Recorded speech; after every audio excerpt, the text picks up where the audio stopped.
Raidieraksts Drošinātājs.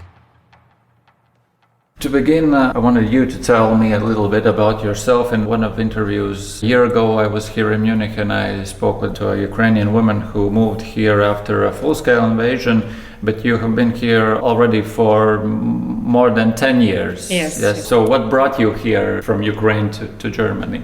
Yeah, second marriage, as it happens quite often. When I was visiting my sister, who lives in Germany since many years, I met my future husband, and the decision was made to move into Germany.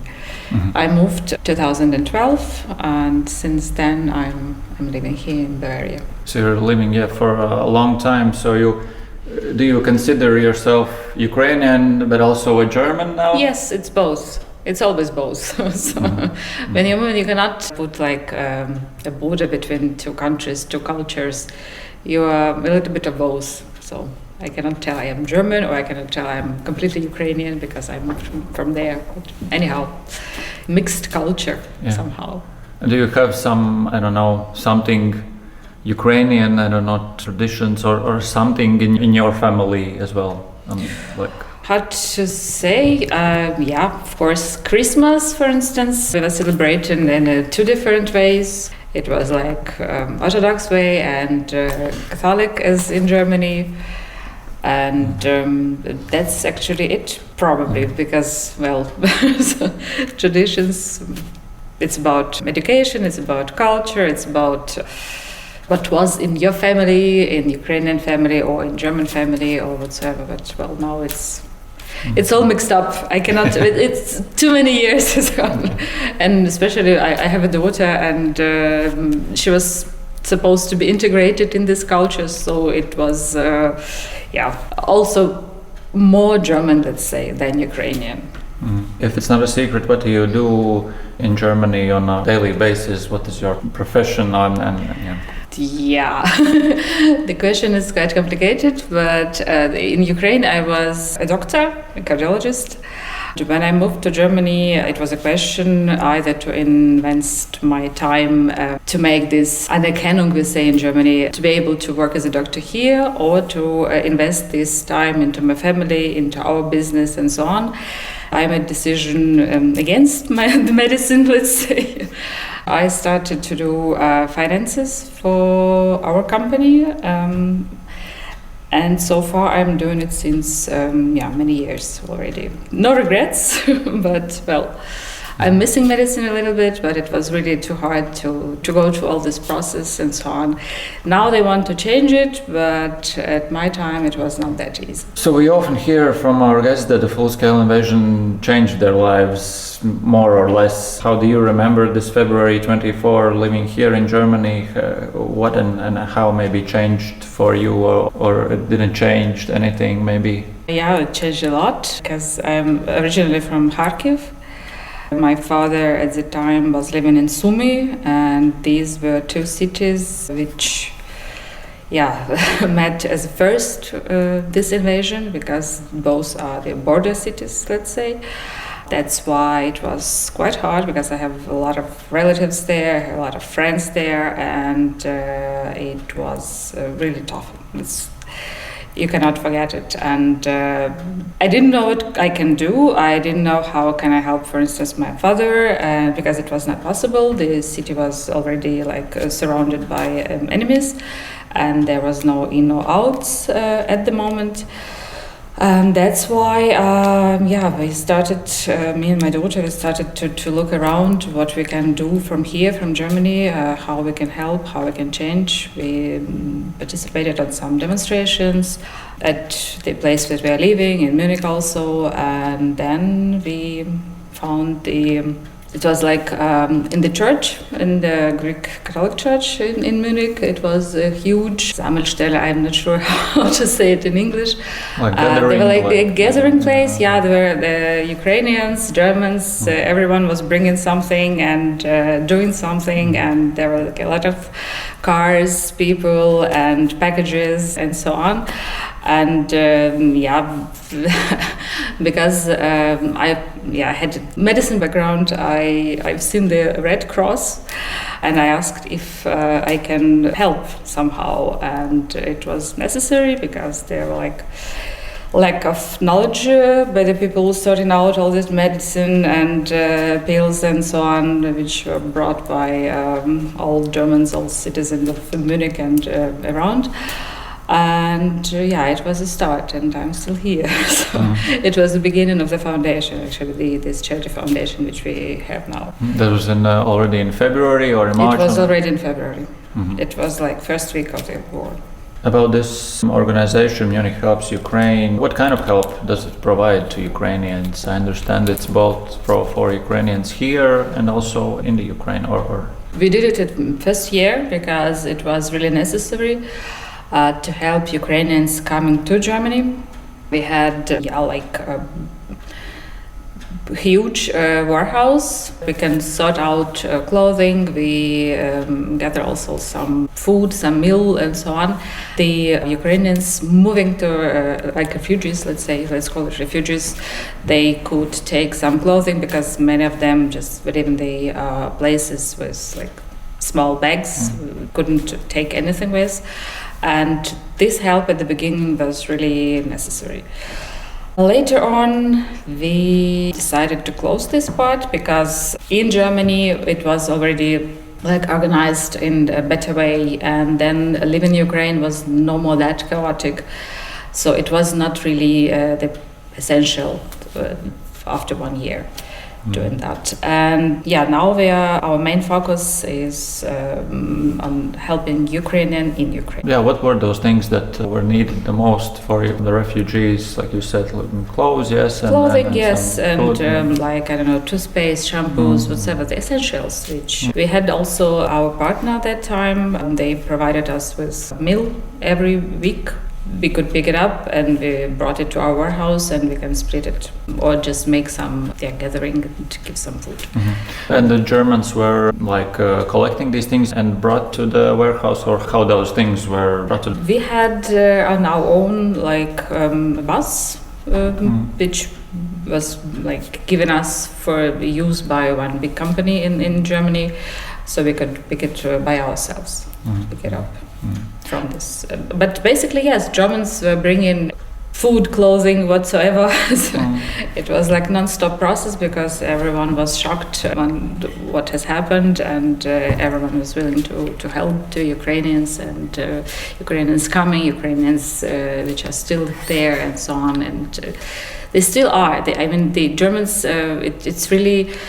There are still really a lot of people, you've seen right now, yes, there's a bag with some meals, some things which we can pack and send, that, so it means, At that time the warehouse was crowded, there were many Ukrainians coming for the help. Yes, it was crowded, there were many Ukrainians, and then actually that's why we closed it, because there were not that many anymore, because this kind of help there was no needed anymore. Speaking about the situation now, how big is this whole organization, the team? Well, it's it's much smaller as it were, because a big part of helpers was actually refugees themselves, and some Ukrainians living here, so it was maybe 50-50. And the refugees, they have to settle their own lives, their new lives here. That's why it was no more possible to spend here so much time. Well, and now, about numbers, I cannot really tell, because so basically on the top of the organization now 5 people who has responsibility and so on. And helpers, it depends, up to 20, I would say. So, and all of you have work, and when do you do stuff here? On the weekends? Yes, I have as I said, we have our own company. I can move my working hours as I want, let's say, or as it's difficult to say. It's not only weekend. If it would be on the weekend, we can close already. And I am like... well, it depends on the situation, yes. So sometimes it's weekend, sometimes it's not only weekend. It's every weekend. It's every weekend. Every Saturday I am here. It's but sometimes it's also like today or, I don't know, week before. I've been here like whole week because there were really a lot of things to do.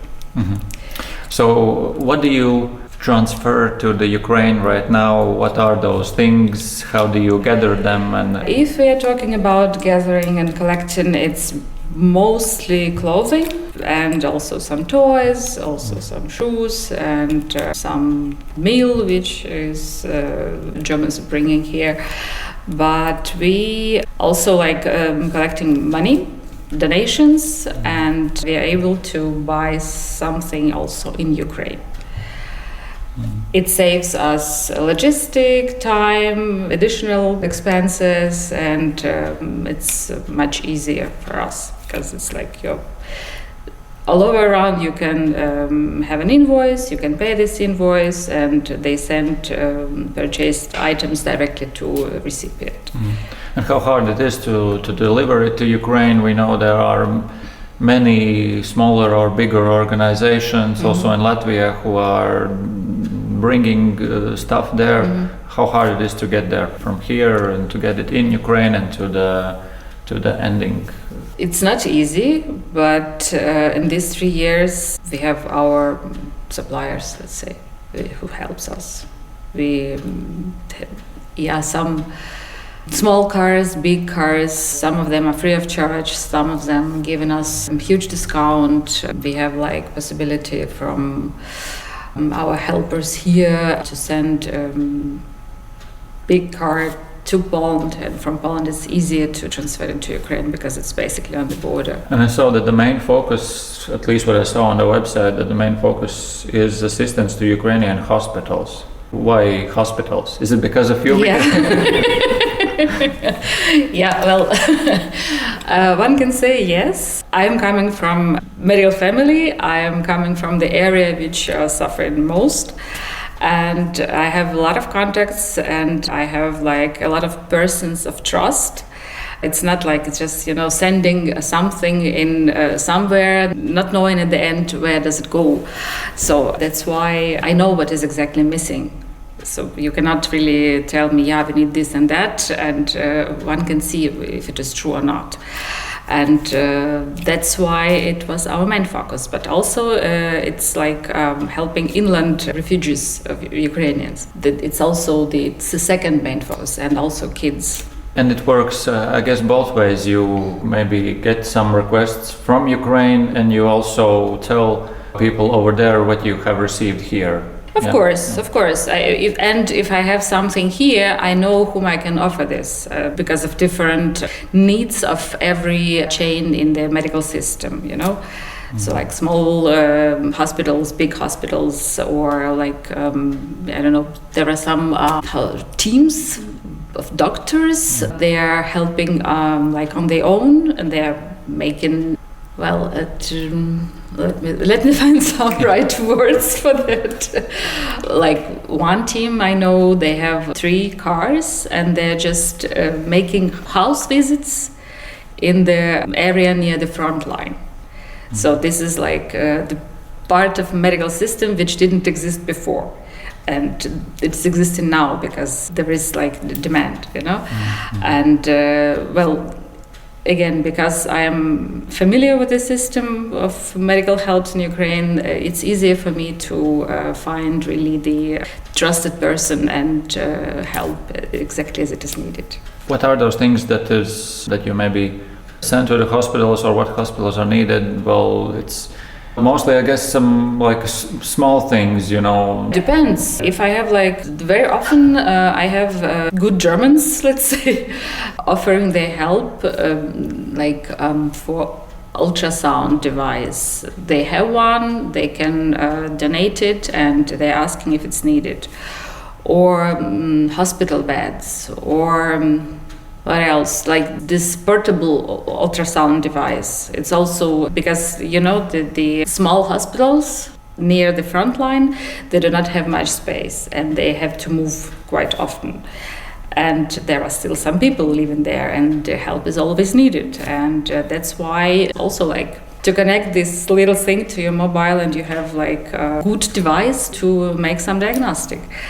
It's also needed. It's expensive. It's not really something like €100. So it's more than €7,000. And it has been already 3 years of full-scale war, 10 years since the big war. It is clear that the big flows of refugees has passed already since 2022, 23. How do you see, maybe you hear or know something, how many Ukrainians still are coming here, at least maybe in Munich? I guess, the people are still going out of Ukraine. Yeah, it's not that intense, but still a lot of people coming, because every day new cities started to be bombed, and people just are scared about their lives. They have to move. What about the kids? So do you think that I don't have numbers? It's not I really. Understand. Do you think that Germany provides sufficient assistance to Ukrainians now living here in terms of, the benefits, integration, education? How do you see how Germany is helping Ukrainians? Yeah, well, from what I know, Germany is one of the best doing that, and because of the system, because of, for instance, language course, I've been paid by the country, by Germany, and integrational course, and the assistance is really huge. Is there anything that you see that needs to be maybe improved or? My father is a refugee, and from what I see, he is okay. Well, I cannot complain, really. There are a lot of bureaucracy always, but without that you cannot really do anything. I cannot complain, really. I really. And the elections is coming, and I saw that also this conservative party with the Merz in the front, he soon could be the next chancellor, and he suggested that these unemployment benefits for Ukrainians should be cut, so that they go and find a job and not just sitting on these benefits here in Ukraine. What do you think about this? Yeah, this part I find actually not that bad, because if you are coming to a new country and, it's clear it won't be for 1 month or two. If you want to stay here, you have to find your way in this country. Well, if you are still young, if you have some job experience, so probably from my side, maybe what I would expect, it's that Germans make this process of Anerkennung, still I don't know how to say it in English, for the doctors. If it would be possibly make easier, most probably a lot of doctors, a lot of Ukrainians could work easily and not sitting and waiting, expecting these social payments and so on. Maybe that part could be improved. And it is no secret that after the full-scale invasion, many young men flew from Ukraine. So, and also here in Germany. So otherwise they would be in an army right now, but they didn't want to. So what do you think about these people? How do you feel about this? That there are of course some also evaded the army with bribes and so on. It's still a problem. It's still a problem, and well, I understand them as a human being. Nobody wants to die, and especially if you're really scared to die, and if you don't have these patriotical feelings and so on. Even if one force you, I don't think that he will be a good soldier or whatsoever. But as a Ukrainian, helping Ukrainians, as a Ukrainian watching what is going on in the country, I am against this completely. I do not respect these decisions.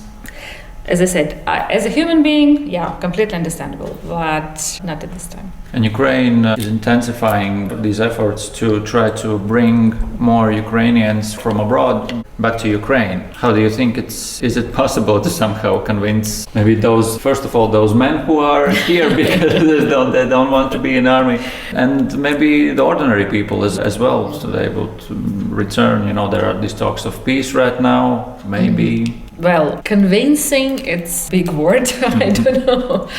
I do not see... Okay, there are families which flew really because they didn't have any place to live. They had kids, whatsoever.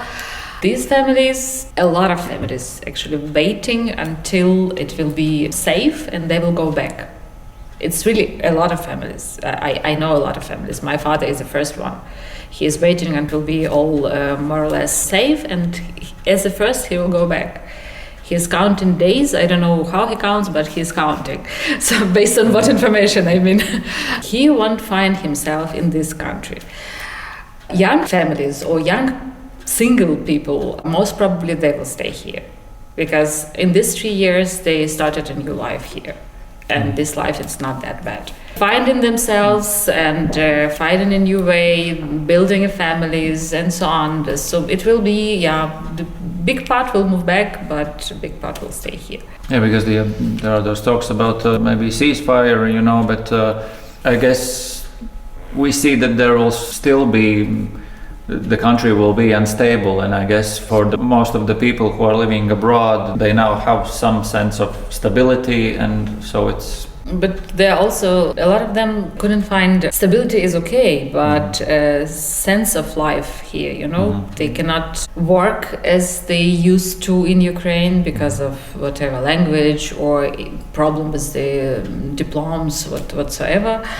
And this is also essential, because if you've been an engineer in Ukraine, you were doing a good job, you were getting your salaries and so on. Here you cannot do this. They can offer to go, to cut some trees here, but it's not the level you used to, And most probably these kind of people, they will go back, in my opinion, of course. And in Germany and elsewhere in Europe, we see the attitude towards migrants who have already come here or want to come here from the countries with very different cultures. This attitude is changing and getting worse towards these people also here in Germany. How do you see, what about attitude from Germans towards the Ukrainians in these years? Does it change, or it's still the same as it were when those big flows were coming in, or how do you see it? I don't really see big changes. I see that really a lot of Ukrainians could integrate themselves pretty well in the society, also in the working here, starting their business and so on. And from Germans, well, I don't see any changes. Maybe I'm not really, if I would be myself, fresh immigrant, I would feel that probably. But, at the moment, at the beginning, what has been changed? At the beginning, it was oh, poor Ukrainians, oh my God, how can I help, and so on. Now it's at the same level, people just come into the country, saving themselves from the war. That's it. The Germans are treating Ukrainians like equal, yes, not like refugees. Yes, actually, yes. That's why, and sometimes even I read some article in newspaper. They are building the new Asylunterkunft in German. It's like refugee camp, let's say, or refugee something. And the people from the area, they checked conditions of this camp, and people from the area weren't actually okay with the conditions for Ukrainian refugees coming, because they said, it's not possible to live in this condition, make it better. So I find it's it's really good sign, because, they treat it very good. As an equal. I guess in the most countries, all countries, this help towards Ukraine, not about political or military, but ordinary people to people help, it's decreasing, donations as well, I guess. How do you see it in Germany? At least in Latvia, donations, well, if we compare it to the 22 or 23, well, it's of course going down, yes. So everyone's like this popular word, tired of war. How do you see it? It's same here, but luckily there are still a lot of people helping, and that's why we cannot close our foundation. We have to work on it, and I think we are the biggest foundation so far in Bavaria, an active one, working in all directions. So we're gathering still good money, let's say, and we're still able to help Ukrainians in Ukraine. And you communicate, of course, daily with the Germans for many years. How do you see this? Is there awareness in Germany about what is happening in Ukraine, how dangerous it is, not only, of course, for Ukraine, but also for the Germans? Do Germans feel that they are at least somehow threatened as well? I cannot tell about all Germans. I'm meeting different kind of, the biggest part, of course, they are aware, they understand and so on, but unfortunately there is also a part assuming that Russia and Ukraine are still brothers, and it's only about politics and so on. And they are really they reject this. They do not accept. They do not understand. They do not want to understand that it's on which level it is, and that how far it's from the reality what they tell. Well, there are different Germans. Like everywhere, of course. And there are this kind of and that kind of. Mm-hmm. Difficult to say, but I didn't see any who loves the Russian president or so on. I didn't meet any yet. So maybe they're hiding. Last question. Are you optimistic about what is going to happen in the near future? There was, of course, in the first months or even years, there was this sense that yes, we can win, this rhetoric that we will bring back all the territories and so on, and now, of course, it also in the rhetorics we see that it is maybe possible sometime in the far future diplomatically, or I don't know how, that it seems that there will need to be, of course, compromises. How do you see the nearest future? Do you have at least some kind of optimism, or you're a 100% pessimist? Very complicated question. I'm not an optimistic, but I have to be one, because otherwise I won't find any motivation and energy to do what I'm doing. But I'm not a political expert. I'm not someone who reads every day all news and analyze it and so on. I'm not, because it would be too much, and that's why I'm just doing what I'm doing. At least I can help a little bit, and the rest I cannot change anyway. So I just wait while doing something good. Yeah, okay. Thank you, that's it. Sure. You're welcome. Raidieraksts Drošinātājs. Paldies, Rihard, par sarunu ar Olenu Kiseļovu, Ukraiņu brīvprātīgo Minhenē. Tas, kā Olena kāda izskatās šī viņas bāze, kurā viņa darbojas, to jūs varat redzēt savām acīm portālā LSM.lv, kur, kā parasti nedēļas nogalē, parasti svētdienas viducī, tiek publicēta šī intervija rakstiskā formātā ar visām fotogrāfijām. Tā kā droši lasiet arī to, padalieties ar šo interviju, ja tā jums šķita svarīga. Jā, vairosim mūsu drošinātāju pulku, spiediet īkšķīšus, lieciet zvaigznītes, rakstiet mums komentārus uz drošinātājs @Latvian Radio LV, e-pasta formātā vai arī sociālajos tīklos, lietojot mirkļbirku drošinātājs. Un tiekamies jau pavisam drīz, jo jauna epizode katru ceturtdienu. Protams, klausieties arī mūsu Latvijas radio ēterā, gan ceturtdienās īsumā, gan piekdienās arī nedaudz īsāka, bet, ja gribat dzirdēt pilno versiju, protams, meklējiet mūs kā vienmēr straumēšanas platformās, kur būsim jau pavisam drīz atpakaļ arī nākamnedēļ. Tikmēr atceramies, drošinātājs skaidri un personīgi par karu Ukrainā. Visu labu! Raidieraksts Drošinātājs.